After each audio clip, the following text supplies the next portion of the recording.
అచ్చెన్నాయుడిపై విజయసాయిరెడ్డి తీవ్ర వ్యాఖ్యలు. దేహం పెరిగినట్టుగా మెదడు పెరగలేదని విజయసాయి మోకాలికి బోడిగుండుకు లంగిపెడుతున్నారని విమర్శ. అంటే రెండు విషయాలు. విజయసాయిరెడ్డి మా పార్టీలోకి రావాలని వెంటబడి ఇన్ని రోజులు రాని అచ్చెన్నాయుడు చాలా రోజుల తర్వాత మాట్లాడాడు. అవును, ఈ మధ్య పాపం లోకేష్ మాటలు తప్ప అచ్చెన్నాయుడివి దాదాపు ఏమీ వినిపించట్లేదు. ఆయన మాట్లాడితే తీవ్రంగానే మాట్లాడతారు. ఎవరెవరు వస్తారు ఏంటి ఇటువంటివి వచ్చినప్పుడు విజయసాయిరెడ్డి ఏది పడితే అది మాట్లాడుతున్నాడు. మొన్నటి వరకు మా పార్టీలో ఎంట్రీ కోసం పడిగాపులు కాశాడు. ఇంకా అది జరగదు అని తెలిసిన తర్వాత ఇప్పుడు నోరు పారేసుకుంటున్నాడు. ఇలాంటి వాళ్ళని మేము చేర్చుకోము ఈ పద్ధతిలో ఆయన చెప్పాడు. సో వెంటనే విజయసాయిరెడ్డి మీకు బాగా శరీరం పెరిగింది కానీ ఇది తక్కువగా ఉంది, ఈ మాట వాళ్ళు ఎప్పుడూ శాసనసభలో అంటుండేవాళ్ళు. అది వరకు 2014-15 టార్గెట్ చేయాలంటే అదే చేస్తారు. నిజానికి body shaming is very bad.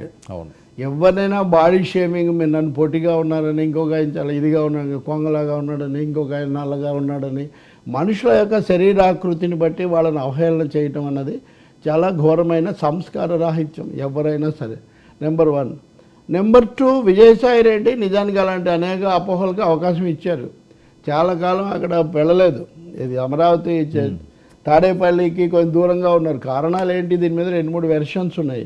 ఏదైతే వీటన్నిటి తర్వాత ఆయన ఇప్పుడు ఈ ప్రకటన చేస్తూ మీరు అచ్చెన్నాయుడిని ఏదైనా అనండి కానీ మళ్ళీ కుల పార్టీ తెలుగుదేశం.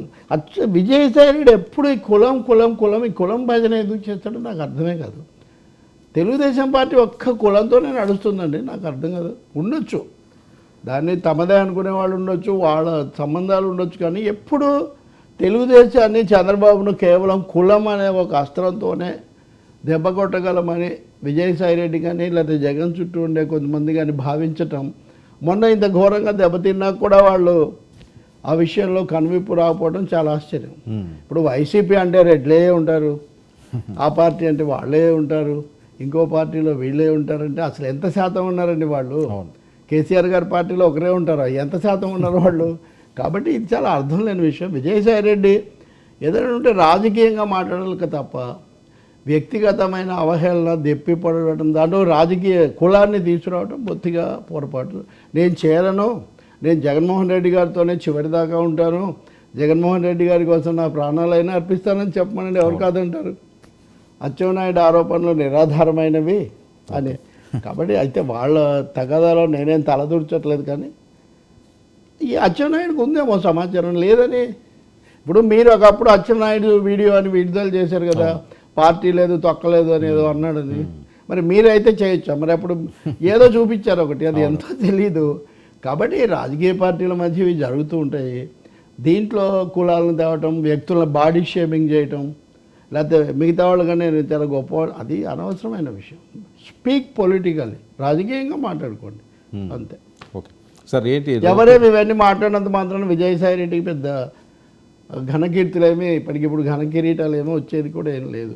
అసలు ఢిల్లీలో ఆయన బీజేపీ వాళ్ళని ఎంతవరకు కలుసుకుంటున్నాడు, ఏం చేస్తున్నాడు, జగన్ తీవ్ర అసంతృప్తితో ఉన్నాడని కూడా నేను వింటున్నా. ఢిల్లీలో వైసీపీ లాబింగ్ ఘోరంగా విఫలమైపోయింది. అది రాజ్యసభలో నుంచి 3 పోయారు, ఆపలేకపోయారు. అంటే తెలిసిపోయారా తెలియకపోయారా? తెలిసినా ఆపలేకపోయారా? సన్నద్ధం చేయలేదా పార్టీని?